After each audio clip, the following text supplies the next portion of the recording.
गुरु माँ के चरणों में मेरा सादर प्रणाम। माँ भगवती के चरणों में मेरा सादर नमन। माँ पीताम्बरा परिवार के मेरे सभी सदस्यों को मेरा सादर प्रणाम। आप सभी ने मेरा माँ भगवती तारा की साधना के अनुभव का जो पहला भाग सुना, मेरे अनुभव के पहले भाग में मैंने आप सबको यह बताने की कोशिश की कि हम किस प्रकार अपनी साधनाओं को अगर कुछ बातों पे ध्यान दें तो सफल बना सकते हैं, और किन कारणों की वजह से हम लोग अपनी साधना सफल नहीं कर पाते हैं।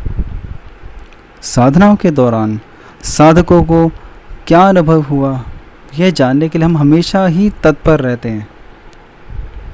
कहने को तो मैं अपनी साधना के अनुभव को एक सुपरफ्लश कहानी बनाकर बता सकता था, परंतु आप सभी मेरे माँ पीताम्बरा परिवार के सदस्य हैं।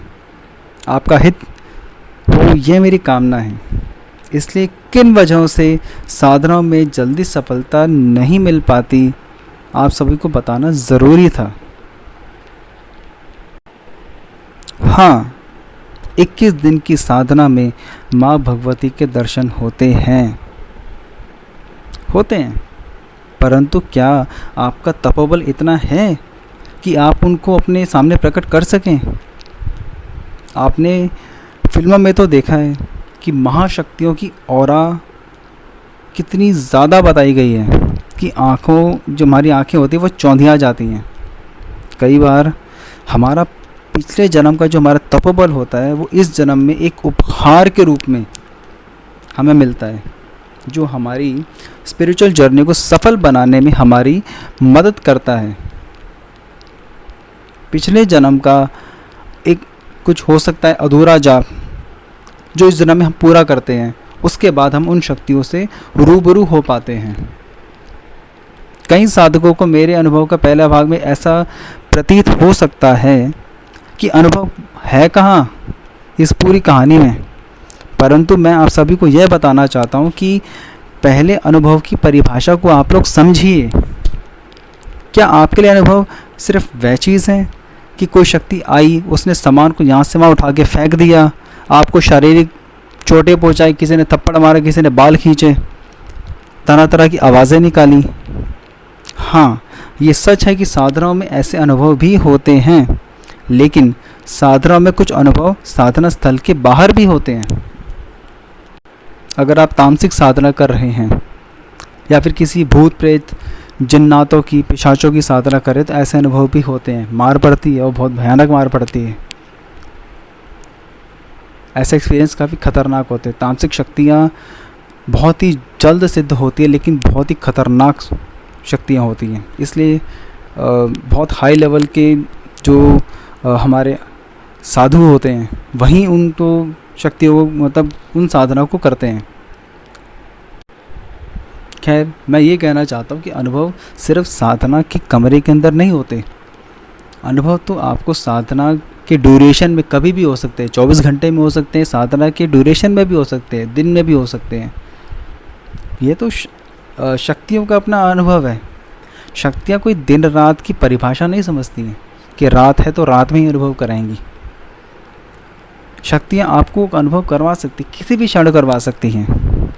अभी एक साधिका का अनुभव आया था जिसमें उसने एक यक्षिणी की साधना की थी, और इस लॉकडाउन के जो ड्यूरेशन में वो उसके दुकान पे एक स्त्री आती है, और स्त्री स्वरूप में उनसे मिलने के लिए आती है और उनको बताती है कि उनकी साधना में कहाँ कमियां रह गई थी और किस तरीके से उन कमियों को अगर वो सुधारे तो वो शक्ति साधना के ड्यूरेशन में उनके सामने प्रकट हो सकती है।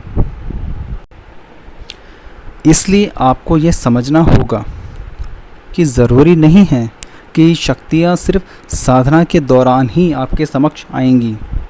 वह आपके पास कभी भी आ सकती हैं। वो कभी भी आने के लिए स्वतंत्र हैं, क्योंकि आपने उनका आवाहन किया है।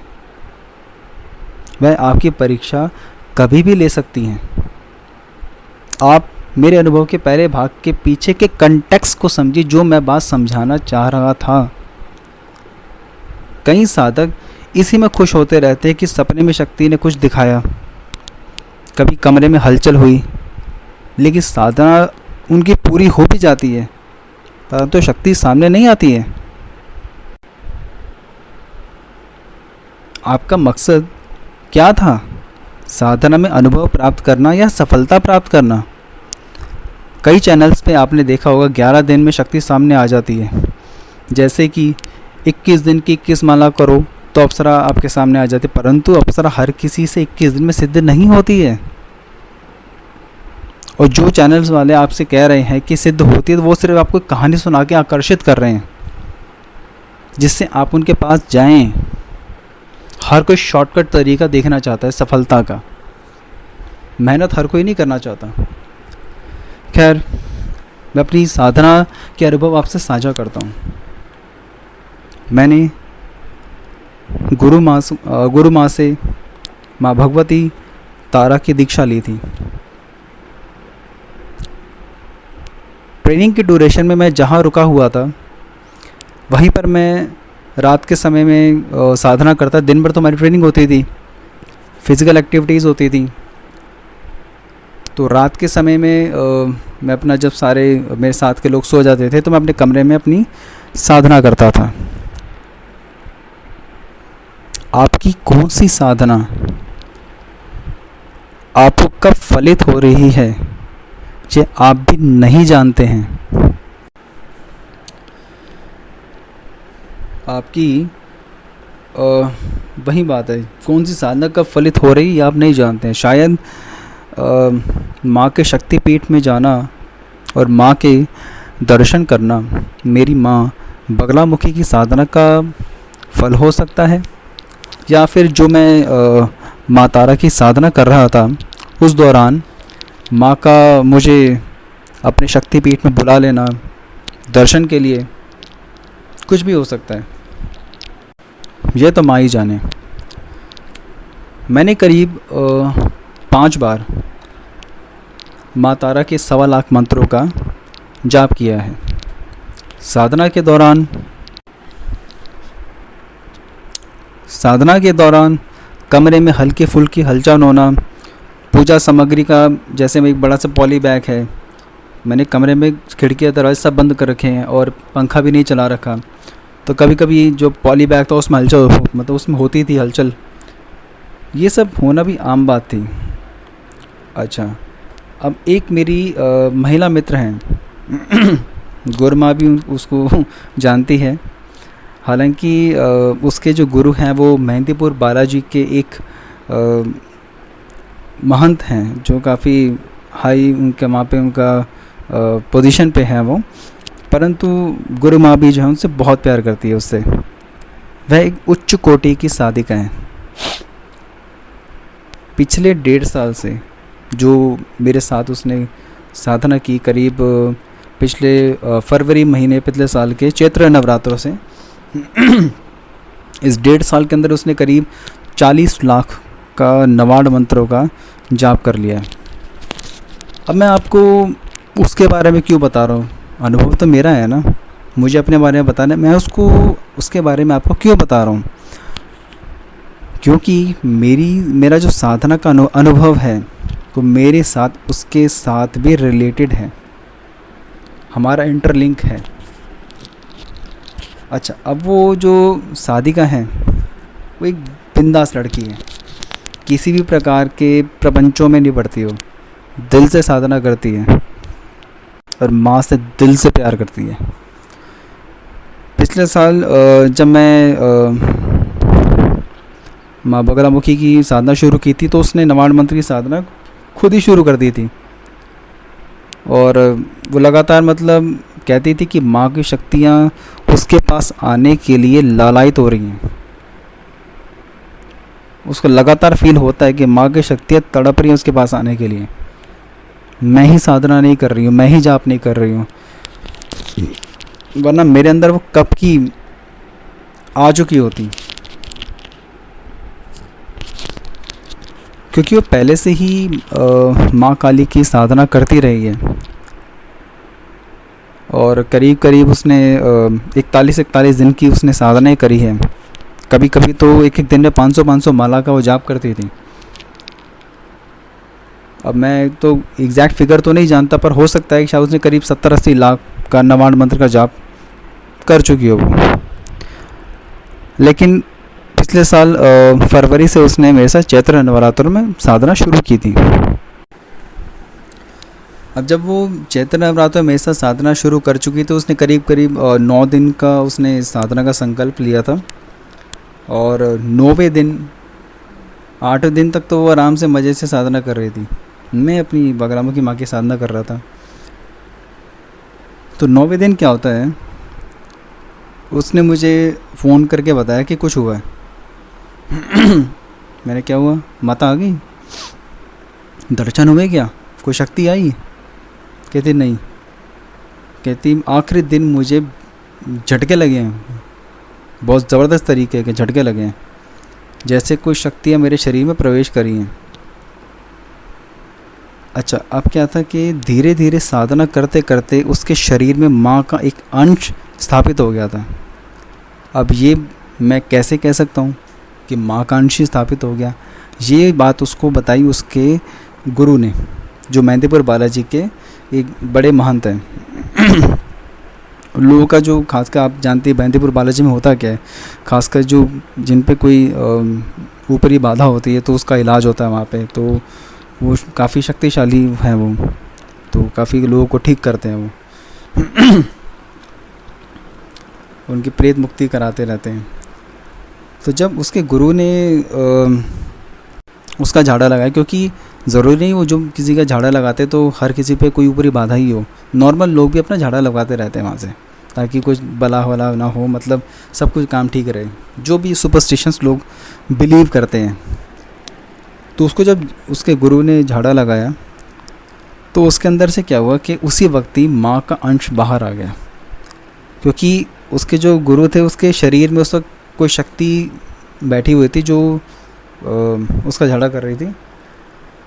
तो शक्ति के स्पर्श मात्र से वो शक्ति जो थी उसके शरीर में थी वो बाहर आ गई और जय हो मैया की, जय हो मैया की, जय हो मैया की चलाने लग गई।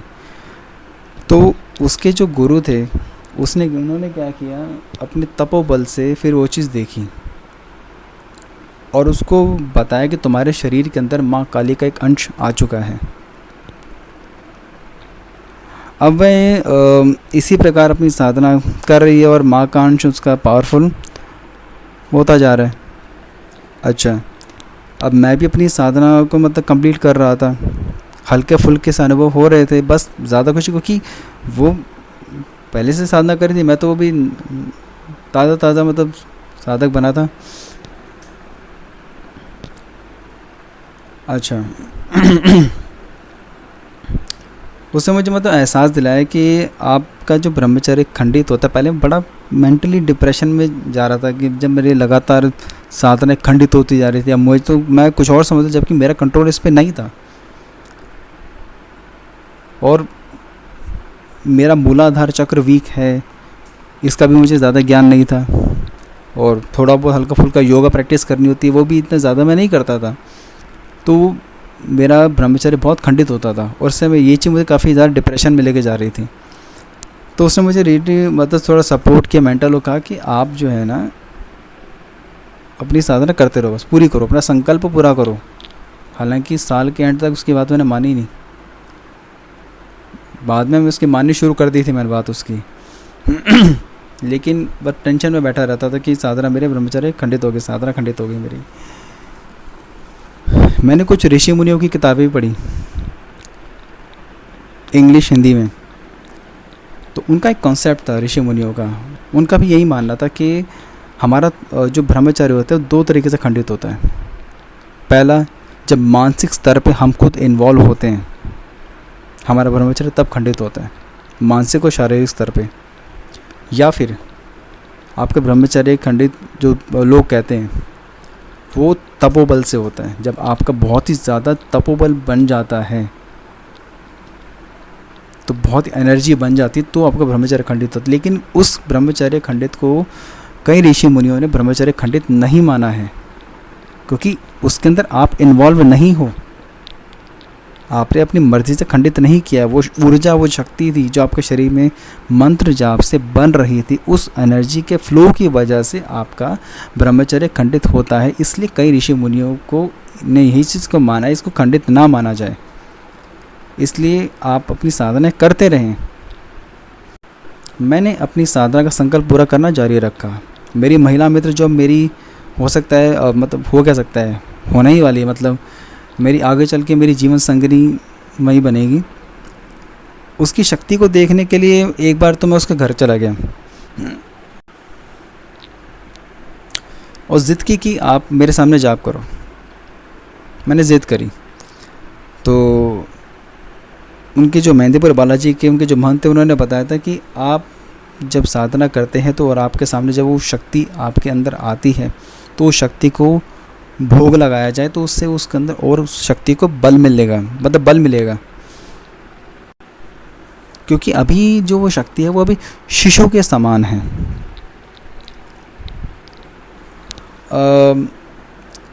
गुरु माँ जब आपको प्राण प्रतिष्ठित मूर्ति देती है तब माँ की उस मूर्ति को जाप के जाप से लगातार शक्तियाँ मिलती रहती हैं। जितना जाप आप करते हैं उतनी शक्तियाँ माँ की उस मूर्ति को मिलती रहती है। अच्छा, अब वो जो मेरी महिला मित्र है वो कह रही थी कि शक्तियाँ काफ़ी टाइम से खुल के नहीं आ रही, क्योंकि उसका जाप काफ़ी टाइम से छूट रखा था, तो हल्का फुल्का झटका सा ही फील होता है, ज़्यादा कुछ नहीं होता था। इसके लिए थोड़ा वो परेशान भी थी कि शक्तियाँ खुल के नहीं आ रही। आप एक तरह से आप लगातार जब जाप कर रहे होते तो शक्तियों को उससे बल मिलता है, वो आगे से आगे और पावरफुल होती रहती है। लेकिन अगर आप एक फ्लो को तोड़ देते हैं तो वो शक्तियाँ फिर से थोड़ी कमज़ोर पड़ जाती हैं, तो आपको दोबारा से फिर से मेहनत करनी पड़ती है। अब मैंने ज़िद करी है, भोग का सामान तो रखवा दिया सामने, और उसने मंदिर में जोत जगाई और माँ का आवाहन किया, वो जाप करने लगी वो। तो मैंने जो गुरु माँ की दी हुई माला थी वो मेरे पास पड़ी हुई थी, मैं साथ लेके ही गया था और अपना आसन साथ लेके ही गया था। तो मैं उसके पास जाके बैठ गया और जाप करने लगा। एक माला मैंने जाप करी और माँ तारा का मैंने आवाहन किया, और माँ तारा से मैंने माँ भगवती तारा से मैंने रिक्वेस्ट करी कि माँ आपका जो भी आपके स्वरूप का अंश इसके अंदर आता है वो काफ़ी टाइम से माँ नहीं आ रहा है।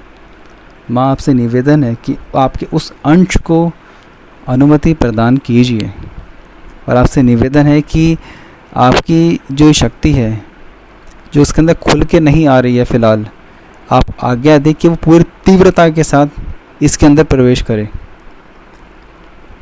और मेरी प्रार्थना करने के 1-2 मिनट बाद क्या होता है कि उसके शरीर में तीव्रता से हलचल होने लग जाती है, और उसके बाद उसके ऊपर माँ की वो जो शक्ति थी उसकी सवारी आ गई।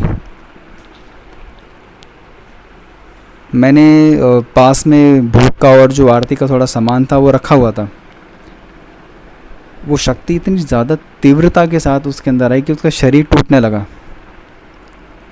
अब उस शक्ति ने जो थी उसने मेरी तरफ देखा, मैं देख रहा था उसके चेहरे की तरफ। वो शक्ति कुछ कहना चाह रही थी लेकिन आवाज़ अंदर से नहीं निकल रही थी उसके। तो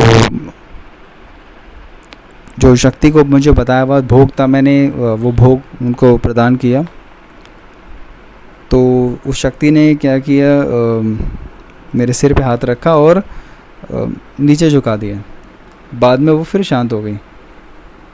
फिर उसने बताया कि इतनी तीव्रता से तो अब तक नहीं आई, इतनी तीव्रता से आ जाइए। मैं खुद हैरान हूँ कि आज तक शक्ति आती रही है मुझ पर, लेकिन इतनी तीव्रता से कभी नहीं आई जितनी आज आई है। और इसी तरीके से एक दिन साधना के दौरान भी उसका फ़ोन आया, तो वो अपने घर में साधना कर रही थी और काफ़ी समय से उसने वहीं जाप बंद कर रखा था, और मैं वही कहती थी कि शक्तियों के मतलब होने का आभास तो हो रहा है, लेकिन खुल के शक्ति सामने नहीं आ रही है। मैं वही माला उठाई, माँ अपनी माँ भगवती तारा के जो माँ की जो मूर्ति है, मेरे पास तो खैर बगलामुखी माँ की मूर्ति थी उन्हीं को मैं भगवती माँ तारा समझ के मानता था। माँ तो ऐसा रिलेशन मेरा उनसे हो चुका है कि मैं अब उनको माँ की तरह ट्रीट करता हूँ, और इस तरह ट्रीट करता हूँ कि जैसे मेरे सामने जीवंत वो एक मूर्ति है, जब मूर्ति ना होकर मेरी माँ ही बैठी है सामने। मैंने माला उठाई और एक माला जाप की, और माँ तारा से मैंने प्रार्थना करी कि माँ प्लीज़ आपकी बहू है, उसके अंदर शक्ति भेजो। तो कुछ टाइम बाद उसका फ़ोन आता है। मैं अपना मंदिर में माँ के सामने बैठा हुआ था,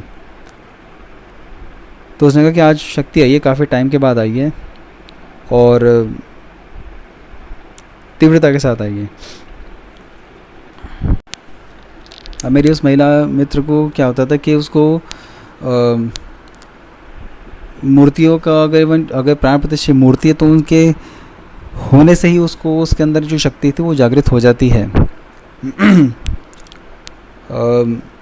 कभी कभी जो माँ की जो मूर्ति है, जो गुरु माँ की दी हुई है, तो मैं अपना जाप तो करता रहता था, तो मेरे जाप से मेरी मूर्ति काफ़ी ज़्यादा पावरफुल होती जा रही है। तो कभी कभी जब दर्शन करवाता था तो उसके अंदर फिर वही अंश दोबारा से जागृत हो जाता था, और मैं ये चीज़ लाइव देखता था, वीडियो कॉल के अंदर। सिर्फ मैं बैक रियर कैमरा ऑन करता था मेरे फ़ोन का, और मैं माँ की मूर्ति के पास रखता था, तो वही चीज़ मैं देखता था, उसके शरीर में हलचल शुरू हो जाती थी। अच्छा, ये चीज़ मुझे कभी कभी जब ऑफिस में दिक्कत होती थी, कुछ इश्यूज़ हो गए या फिर जो कोई चीज़ है जो मैं हैंडल नहीं कर पा रहा हूँ, तो मैं वही करता था। आया शाम को परेशान बैठा हूँ और जाके माँ के पास बैठ गया हूँ, माँ की मूर्ति के पास, माँ ये देखो ऐसे ऐसे चीज़ हो गई है। और माँ से बात करता था कि माँ मुझसे समझ नहीं आ रहा कि क्या गलती हुई है, मैंने ऐसा काम किया, उस वक्त मेरे दिमाग में ये चल रहा था, माँ मैंने ऐसा सोचा था तो मुझे लगा फिर मैंने ऐसे कर दिया। तो इस तरह से पूरी डिस्कशन करते हैं, जैसे मतलब मैं समझा रहा हूँ उनको, जब मैं एक जीवंत माँ से बात कर रहा हूँ। मैं कभी उनको मूर्ति माना ही नहीं हूँ, उसको मैं उनको आज भी मैं एक जीती जागती मेरी माँ ही मानता हूँ। तो उनसे मैं बातें करता था कि माँ ऐसे ऐसे हो गया है। अब यही मान के चलता था कि माँ मेरे सामने लाइव बैठी है और मेरी बातें सुन रही है, और फिर मैं माँ के ऊपर छोड़ देता था कि माँ अब मुझे तो संभल नहीं रहा, माँ आप ही संभालो, मुझे निकालो इस मुसीबत से। अब मुझे कुछ समझ आ ही नहीं, कोई रास्ता दिख ही नहीं रहा मुझे, माँ प्लीज़ मुझे निकालिए बाहर।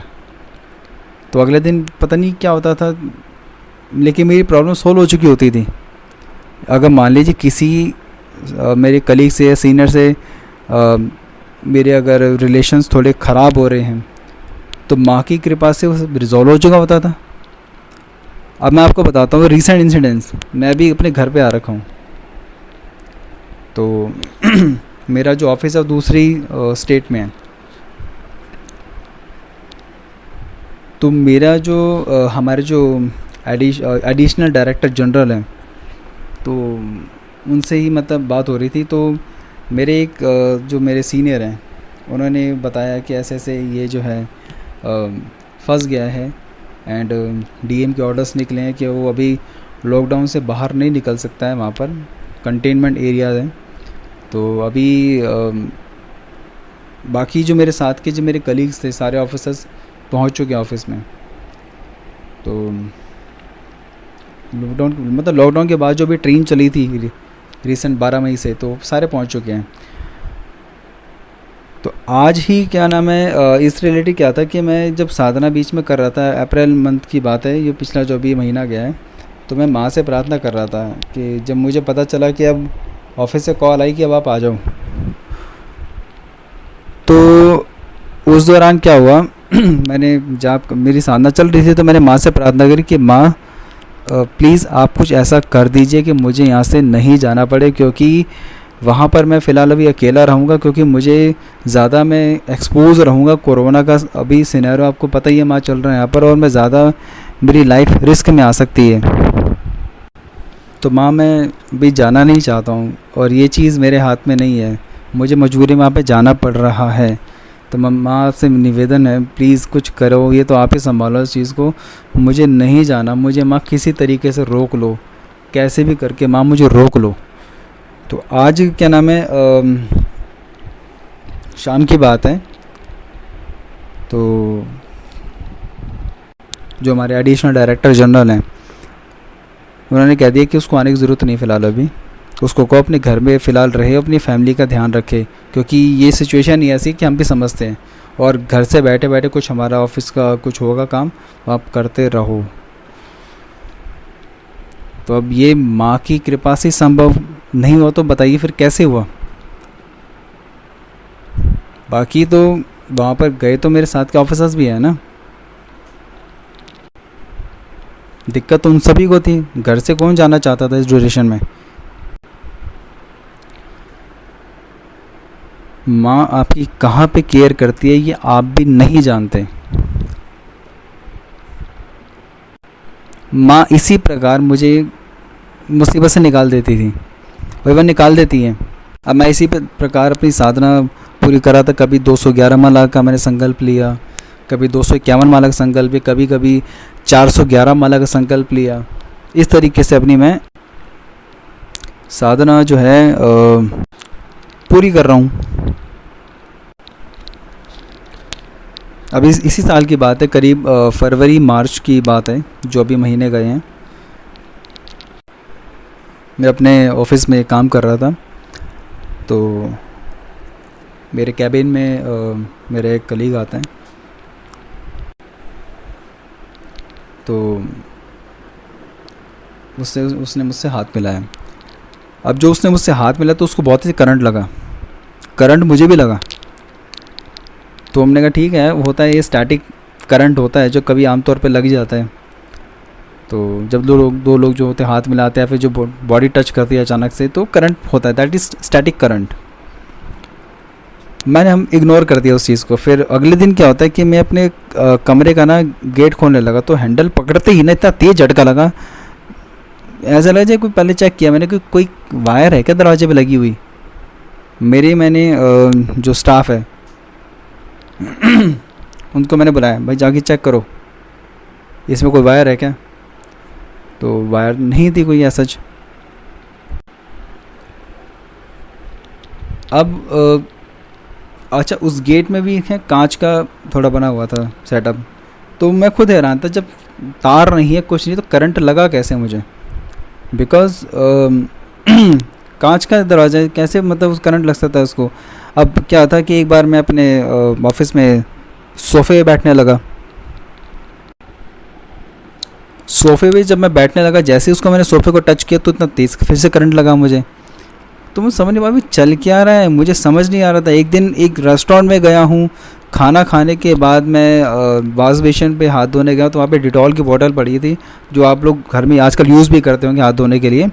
तो वहाँ पे वॉश बेसिन में मैंने बॉटल को टच किया, जब दबाया तो वहाँ झटका लगा मुझे, जहाँ लिक्विड सोप निकलता है उसके अंदर। मैं इसमें कहाँ से करंट आ गया, टैप को छूने के लिए मतलब पानी हाथ धोने के लिए उसको आता लगा, वहाँ करंट लगा मुझे। मैं समझ नहीं पा रहा बिकॉज करंट आ कहाँ से रहा, because plastic and glass are the bad conductor of electricity.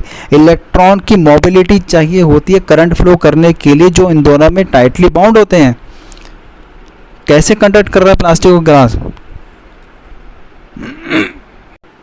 एक दिन मेरी महिला मित्र का इंटरव्यू था किसी पोस्ट के लिए, तो ये मार्च 2020 में अभी जो गया है, तो उसने अपने सारे मतलब उसको अच्छी तरह प्रिपेयर करवा के भेजा था, 3 राउंड क्लियर कर दिया। अब उसका लास्ट राउंड था जो कि उस वहाँ के मैनेजिंग डायरेक्टर के साथ का था, तो काफ़ी ज़्यादा परेशान थी वो। कोई 3 स्टेज क्लियर करने के बाद भी फाइनल स्टेज में उस डायरेक्टर क्या किया था, कुछ पार्टिसिपेंट्स को रिजेक्ट कर दिया था जो उसको ठीक नहीं लगे।